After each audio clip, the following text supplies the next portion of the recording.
चाहिए तो वापस साधना करें। यदि साधना में सिद्धि प्राप्त करनी है तो फिर ये जरूरी है कि आप इस क्रम को जो मैं समझा रहा हूं, इस क्रम को पहले आप में हृदय उतारें, इस क्रम को पहले करें। और इस क्रम को करने के लिए एक विशेष मंत्र है जिसका पूरा वीडियो, पूरा क्रम नारद ने बड़े अच्छे ढंग से श्लोक में समझाया है। उसने कहा सबसे पहले यदि साधक या शिष्य साधना करने में प्रवृत्त होता ही है, यदि उसको साधना में सिद्धि प्राप्त करनी ही है तो अपने आप में पूर्ण दिए युक्त पवित्र हो, शरीर से बिल्कुल पवित्र हो, स्नान करे, सुबह उठ करके और संध्या वंदन करे और फिर आसन पर बैठ जाए। यहां तक तो सही है। तार को बेटा जब तारे हो उस समय बैठे, ब्राह्मण मुहूर्त में बैठे। ब्राह्मणों को बैठने के पीछे उनका चिंतन, उनका सबसे तरीका ये था कि उस समय ज्यादा डिस्टर्बेंस नहीं होता, ज्यादा आवाज नहीं होती, ज्यादा शोरगुल नहीं होता। और ऐसा कोई उसके पीछे यह नहीं है कि दिन को साधना हो नहीं सकती। जब भी आपको ऐसा जगह मिल जाए जहां आप बिल्कुल शांत चित्त से कर सके, जहां आवाज नहीं हो, जहां डिस्टर्बेंस नहीं हो, वो चाहे दिन को 10 बजे भी हो सकती है, 2 बजे भी हो सकती है, सुबह भी हो सकती है, मगर सुबह बिल्कुल एक वातावरण शांत रहता है, गाड़ियों की और कारों की वो आवाज नहीं आ सकती। इसलिए प्रातःकालीन संध्या वंदन, देव पूजन सुबह बताया, सुबह बताने के पीछे यही मतलब है। और फिर गुरु पूजन करें। पहला क्रम कि आपके जो भी गुरु हो, जिनसे भी आपने दीक्षा प्राप्त की हो, जिनको भी आप गुरु मानते हो, आपका संबंध गुरु से सीधा जुड़े। इसलिए जुड़े कि गुरु के ज्ञान को आपके हृदय में उतारने की क्रिया हो सके। जब हम किसी से जुड़ते हैं तो उसके सारे हाव भाव हमारे अंदर अपने आप आ जाते हैं। एक संबंध जुड़ जाता है, एक चेतना जुड़ जाती है। यदि हम किसी की, हमारा आश्रम में एक कहावत है, एक लोकगीत है हिचकी, गुजरात में भी इस लोकगीत को बहुत करते हैं। और उसमें कहा कि मैंने बाकी लोग चितारे भाव हिचकी, मुझे आज हिचकी आई है इसलिए कि शायद यहाँ से 10,000 मील दूर बैठा हुआ मेरा पति मुझे याद कर रहा है, मुझे याद कर रहा है, इसलिए हिचकी आ रही। जिनको 10,000 मील दूर बैठा हो, कोई तार बिल्कुल नहीं जुड़ा हुआ है, मगर संबंध बन रहा है क्योंकि वो याद कर रहा है, उसको हिचकी आ रही है। ठीक उसी प्रकार से जहां भी हम संबंध जोड़ना चाहें तो भावनात्मक संबंध जोड़ते हैं। इसलिए जब आप साधना करें गुरु आपके पास हो, चाहे वो सामने प्रत्यक्ष शरीर हो, चाहे 10,000 मील दूर बैठा हो, मगर उस पूजन क्रम से, उस मंत्र से हम उसको पास में स्थापन कर सके, उस गुरु मंत्र के माध्यम से जो आपके पास गुरु मंत्र है, और जिस गुरु मंत्र के माध्यम से भी आप गुरु का आह्वान कर सकते हैं।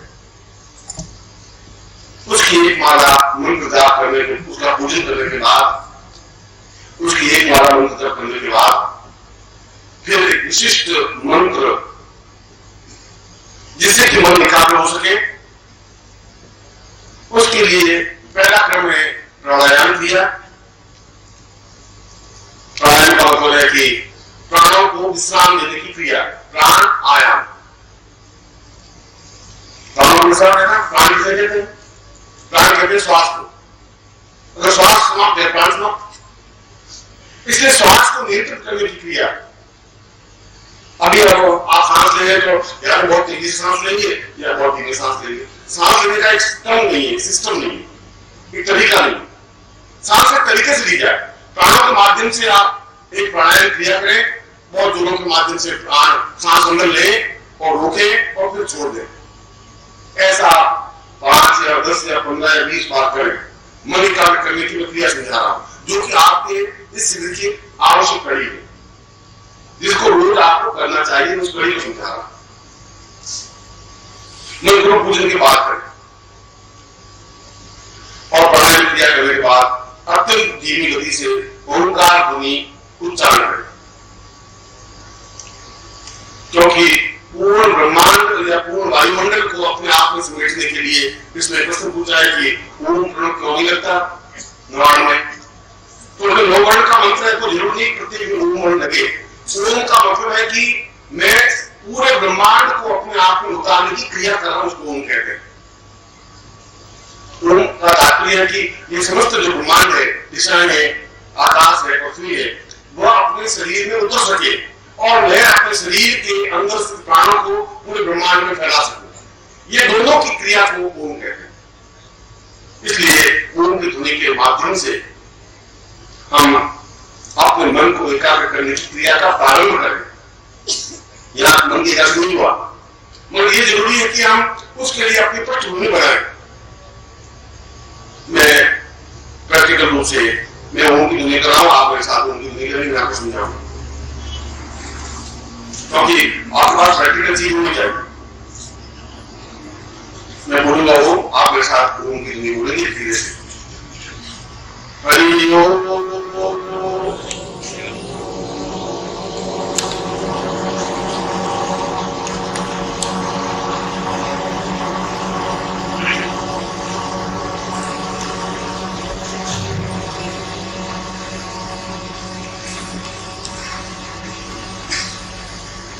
देखा होगा जितने समय तक आप ओम बोले तब तक आपका मुंह भटका बढ़ नहीं सकता, क्यों? ओम शब्द में वह एक तथ्य है और गुण है कि मन को एकाग्र करने के लिए अपने आप को कड़ी, इसलिए प्रातःकाल उठ करके आपको अत्यंत धीमी गति से आप कर रहे थे, जीवित ड्यूटी और ऐसा नहीं कि आप उच्चारण हो ही। ऐसा करने पर पूरा ब्रह्मांड का वातावरण आपके अंदर समाहित हो सकेगा। और कोई तीसरी क्रिया, ये विशेष मंत्र है जिससे पूर्ण मन एकाग्र होता ही है, और वह मंत्र है, मैं लिखा हूं, आप लोग किसी स्कूल में लिखा था, आपका नोटबुक होनी चाहिए, आपका पेन होनी चाहिए, जिससे कि आप उसको नोट कर सकें। वो मंत्र है ओम प्रणव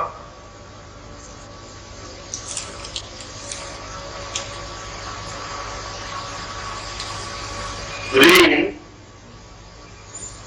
ओम। आप कल सुबह इसका एक अभ्यास करें। इसी मंत्र को, जिस मंत्र में आपको बताया है, ओम की ध्वनि 2 या 4 या 6 या 8 10 बार करने पर, एक बार करने की जरूरत नहीं है, 10 15 20 बार करें, और करने के बाद इस मंत्र को बहुत धीरे से गति से आप उच्चारण करें, और आप देखेंगे कि आपका मन अपने आप को एक ही बिंदु पर केंद्रित होने जा रहा है। जब एक बिंदु पर केंद्रित होने जा रहा है, इसी को ध्यान कहते हैं। ध्यान का मतलब है और कुछ नहीं हो, न ध्यान हो। जहां और कुछ आपके आसपास कुछ है ही नहीं, उसको ध्यान करेंगे। और ये ध्यान करने की प्रक्रिया अपने आप में अंदर उतरने की क्रिया है। जब आप ओम का ध्वनि का उच्चारण करें तो आप अंदर उतर रहे, अपने आप में पूर्ण उतरने की क्रिया हो रही है। और जब आप अंदर उतरने की क्रिया है, अंदर आपके पूरा ब्रह्मांड है। जब आपने गीता में देखा होगा कि अर्जुन जब मोहग्रस्त हो गया, भगवान कृष्ण ने उसका विराट रूप करके दिखाया कि यह पूरा जीवन है, जहां पूरा ब्रह्मांड मेरे अंदर समाहित है। जब पूरा ब्रह्मांड समाहित मेरे अंदर है, अगर कृष्ण के अंदर समाहित है तो आपके अंदर समाहित है। कृष्ण को अजूबा नहीं, मगर आपने अपने ब्रह्मांड को पहचाना नहीं, क्योंकि आपने अपने आप को कभी पहचाना नहीं, और आपने अपने आप को इसलिए नहीं पहचाना कि आपको ऐसा गुरु मिला ही नहीं जो आपकी पहचान आपसे करवा सके। आप लोगों से परिचित रहे, आप पड़ोसियों से परिचित रहे, और आप अपने आप से परिचित नहीं है। और मैं इस क्रिया के माध्यम से आपको अपने आप से परिचित करवा रहा हूं। मैं समझा रहा हूं कि आप क्या है, मैं समझा रहा हूं कि आप ब्रह्मांड कहां है, मैं समझा रहा हूं कि आपको इस ब्रह्मांड को कहां जोड़ना है। जब इस ब्रह्मांड का संबंध उस ब्रह्मांड से हो जाएगा, इस ओम के माध्यम से, इस मंत्र के माध्यम से, तो अपने आप में ब्रह्मांड का मतलब सारे देवता देवियां इष्ट सब कुछ उस ब्रह्मांड में है, उनके साक्षात आप स्वतः कर सकेंगे। मन एकाग्र करने की क्रिया आवश्यक है। इसलिए मैं आज अपने प्रवचन में नागी सूत्र को आपके सामने रखा, इसलिए रखा कि इसके माध्यम से हमें इस नवरात्रि के प्रारंभ में सही ढंग से एकाग्र करने की क्रिया सीख सके। और मैं समझा रहा था कि उस रींग बीज के माध्यम से लक्ष्मी को अपने आप में पूर्ण सिद्धि और सफलता दे सके, उसको अपने अनुकूल बना सके। जिस तरीके से भी हम अपने लक्ष्मी को अपने पास ला सके, हम जीवन में ऐश्वर्यवान बन सके, दरिद्र नहीं रहे, कंगाल नहीं रहे, हमारे जीवन में किसी प्रकार की न्यूनता नहीं रहे। मगर लक्ष्मी का तात्पर्य यह नहीं कि आपके पास संपत्ति तो हो, मगर आप नहीं कर सकते। लक्ष्मी का तात्पर्य है कि धन आए और आप खर्च करें और जीवन का एक आनंद उपयोग करें, मगर तभी हो सकता है जब आप ला सके, जब लक्ष्मी आ सकेगी। जब लक्ष्मी आएगी नहीं तो आप कुछ खर्च कर भी नहीं सकेंगे। मगर आपके लिए और किसी के लिए लक्ष्मी की प्राप्ति अपने आप में कोई कठिन क्रिया नहीं है, असंभव क्रिया नहीं है। यदि मंत्र और मन एकाग्र करने की क्रिया सरल है तो लक्ष्मी का आह्वान करने की क्रिया भी सरल है। इस श्लोक के पहले चरण में जहां पहले पंक्ति में मन को एकाग्र करने की क्रिया समझाई, प्राणायाम की क्रिया समझाई, उसी दूसरे क्रम में उन्होंने इस बात को समझाया कि लक्ष्मी आपके जीवन में आए मगर किसी प्रकार की अभावस्था नहीं हो, जीवन में न्यूनता नहीं रहे, जीवन में कंगाली नहीं हो, आप कंजूस नहीं हो जाए। ऐसा नहीं हो जाए कि आपके पास संपत्ति तो है मगर आप न उपयोग कर रहे हैं, न उपयोग करने दे रहे हैं। जीवन में सुंदर ढंग से और उत्तम तरीके से उस ऋण बीज की साधना संपन्न हो, और ऋण बीज की साधना संपन्न करने के लिए यह आवश्यक है कि आपके पास एक विशेष चिंतन, एक विशेष विचारधारा होनी चाहिए जिसको आप समझा सके। इस दूसरे क्रम समझाया कि सपूर्वाम सतम पूर्वा स लक्ष्मी पवता मुझे, उस लक्ष्मी को प्राप्त करने के लिए उस स्वर्ण पात्र की स्थापना करनी चाहिए जिसके माध्यम से लक्ष्मी को आबद्ध किया जा सके, लक्ष्मी को एकाग्र किया जा सके। और गुरु को चाहिए, उस लोक में यह बताया, ये नहीं बताया साधक ये करे, उस लोक में कहा गुरु को चाहिए कि वह साधना को संपन्न कराए। ये गुरु का कर्तव्य है कि अपने शिष्य को पूर्णता दे, ये गुरु का कर्तव्य है कि वह उसको संपन्नता दे, उसको ऐश्वर्य दे, उसको प्रभुता दे। शिष्य को ज्ञान नहीं है, शिष्य नहीं जानता कि लक्ष्मी क्या है, शिष्य ये भी नहीं जानता लक्ष्मी की साधना कैसे होती है। और जब तक लक्ष्मी की साधना नहीं हो सकती तो लक्ष्मी प्राप्ति दो तरीके से हो सकती है, या तो पूर्व जन्म के संस्कारों से, या तो पूर्व जन्म में आपने कोई अच्छे संस्कार किए होंगे, तभी आपको अच्छा घर मिल सकता है, अच्छा वातावरण मिल सकता है, अच्छी पत्नी मिल सकती है, अच्छे पुत्र मिल सकते हैं, समृद्धि मिल सकते हैं, रिश्तेदार मिल सकते हैं। और यदि आपने ऐसा नहीं किया, क्योंकि पूर्व जन्म का सीधा संबंध इस जीवन में होता ही है, उस कड़ी को आप नहीं समझ पाए। मगर जो साधना क्रम से समझते हैं उसको एहसास होता है कि हमारा सारा इस जीवन का किया हुआ अगले जीवन में हमारे सामने बिल्कुल स्पष्ट है। जो कुछ हम प्राप्त कर रहे हैं और पिछले जीवन की कड़ी है, हम कौन है, आपका मेरा क्या संबंध है, इतनी दूर से आप मेरे पास क्यों आ रहे हैं, मैं आपको क्या समझा रहा हूं, क्यों आपको मेरे पास इतना अटैचमेंट है, इतना प्यार है। ये सब कुछ कहीं न कहीं कोई तार जुड़े हुए, और वो तार वो उनके संबंधों को समझने पर ही स्पष्ट हो सकते हैं। कई देखभाल करते पत्नी लाए और घर में कला बनी रहती, लड़ाई झगड़े बनी रहते। चंदू जी ने उस बेटे ने पूछा कि पापा आपने गुण क्या है? बेटा मैं हर एक जानवर की बोली बोल सकता हूं। अच्छा, ये आपने कहां सीखी? ये बचपन से अभ्यास करता है। गधे की बोली बोल सकता हूं, घोड़े की बोली बोल सकता हूं। उसने गधे की बोली बोल के बताई बच्चे को, अपने 5-6 साल के बच्चे को। फिर घोड़े की बोली बोल के बताई, फिर गाय ने, फिर अम्मा की गाय की बोली बोली।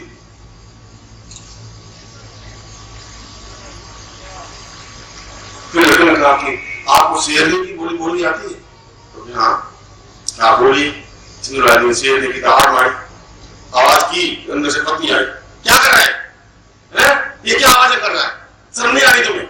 बच्चे के सामने रोड खराब हो, दहाड़। ये शेरनी की, ये प्रत्यक्ष, मैं तो नहीं बोल रहा हूं। ये देख, तो तुम्हारे घर में तो पूर्व के संस्कार है और आप उस सर्कस में जिंदा है। मुझे तुम्हें देख के बहुत आश्चर्य हो रहा है कि वास्तव में आपने बहुत कोई, या तो बड़े सूफी है और बड़े अच्छे महान है कि इतने साल जिंदा रहने के बाद गुरु के पास आ गए और साबुत आए, एक ही टुकड़े में, 2-3 टुकड़ों में नहीं है। मैंने पहले जब दीक्षा देता था संन्यास जीवन में, तो मेरे को भगवे कपड़े पहना, कोई ग्रस्त होता है तब भी मैंने कहा तुम भगवे कपड़े पहनो। भूमि मैंने एक व्यक्ति की घर ठहरा, उनका दीक्षा दे दीजिए कुछ। देख लीजिए दीक्षा देने के बाद में बड़ी तकलीफ होगी, तुम्हें बिल्कुल फाड़ों से जुड़ना पड़ेगा। उनका बस हमने किससे कर देंगे, बस आप दीक्षा दे दीजिए। मैं कभी भगवान कपड़े पहनने पड़ेंगे, गुरु जी को किससे कर ले, आप क्यों घबरा रहे, अब आप घबरा रहे, हम नहीं घबरा रहे। मैंने उसको दीक्षा दे दी, दीक्षा दे दी, गले में कंठी पहना दिए, भगवान कपड़े पहना दिए, और तैमल कुर्ता ऊपर पहन उसमें संन्यास दीक्षा देकर था। तो 3-4 बच्चे थे, पत्नी थी बड़ी शेरनी, लंबी पूंछ और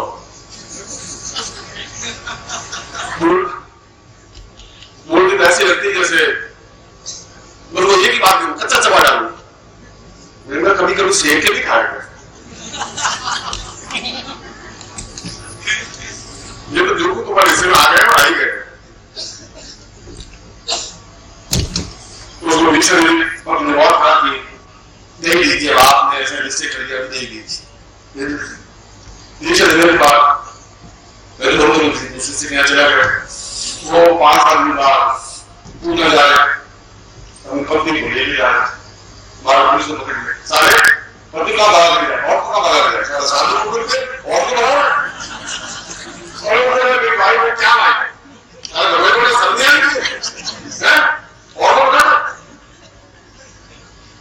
अब तो बहुत समझाया, किसी को समझाया, पुलिस को समझाया, भाई मेरी वाइफ है, मेरी पत्नी है, आप इसको पूछ लो। गाड़ी में चल रहा है, क्या होगा अभी बसों को दीक्षा दी है, लेकिन से भगवान क्या हुआ, मैं घर पहुंचा, ठीक नहीं, बहुत गड़बड़ हुई। आप भगवे कपड़े उठवा ये सब गड़बड़ कर रहे हैं, हमने कपड़ा पहन लिया, आपको बड़ा पुलिस में 100 रुपये जमीन के लिए बचे कहा और को बता के कहा जाएगा। तो आप ऐसा करिए कि किसको दीक्षा देंगे, मुझे तो मैं काम नहीं करता, दीक्षा लेकर काम करता हूँ, पूछ रहे थे तुम तो हमारा ये गाड़ी में तो बड़ी फजीती होगी, बड़ा मुश्किल का होकर सारा साधुओं को थे और को बता रहे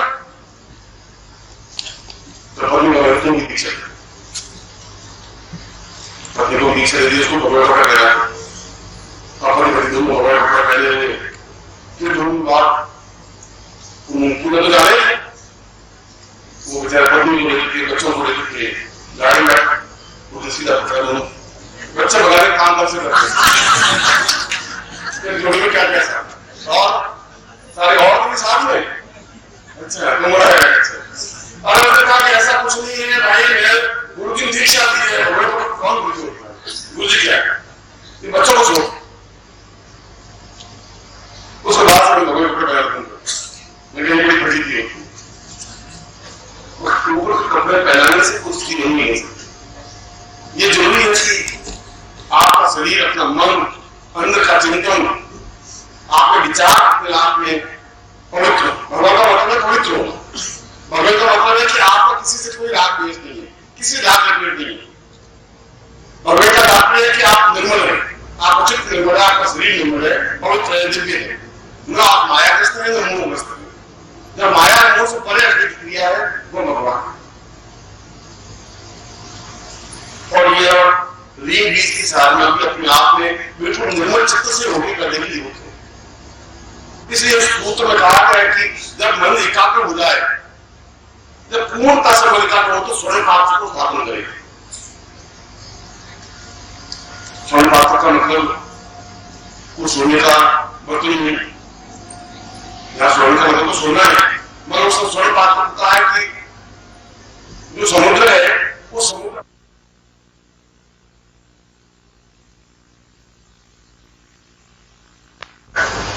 और उसमें जो कुछ विशिष्ट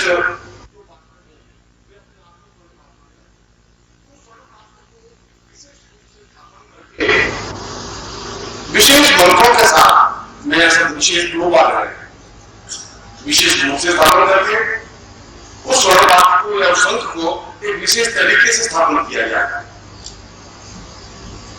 और फिर इससे संबंधित जो मंत्र है अथवा ऋग्वेद के जो मंत्र है, क्योंकि ऋग्वेद में तो लक्ष्मी का कोई स्थान ओम परम तत्वाय नारायणाय गुरुभ्यो नमः।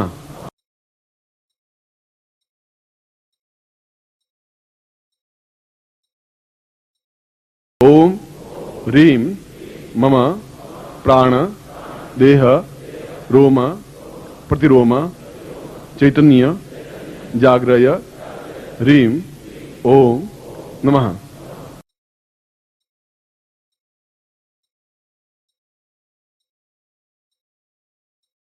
ओम भूर्भुवः स्वः तत्सवितुर्वरेण्यं भर्गो देवस्य धीमहि धियो यो नः प्रचोदयात्।